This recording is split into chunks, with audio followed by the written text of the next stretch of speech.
صاحب کنید چطور باش مرتبط خیلی خوش اومدید. امروز بودیم با 3 کشیمده چمس باز کنیم ببینیم ازش چه کارتایی در میاریم. هر بریم سراغ کارت کشیمدیمون. بسم الله.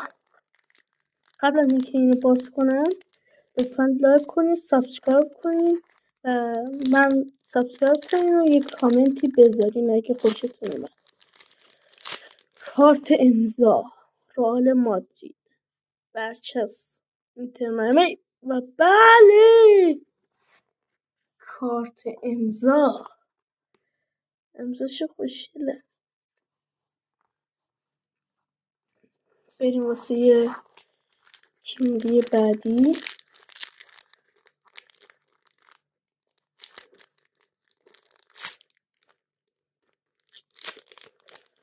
بارسلونا کارت امضا. امروز ما بستیم به کارت با اینکه هیچی و بله این برچسب و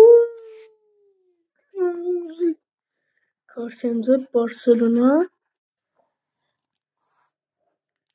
و این یکی کیمری 100 رئال مادرید کریستیانو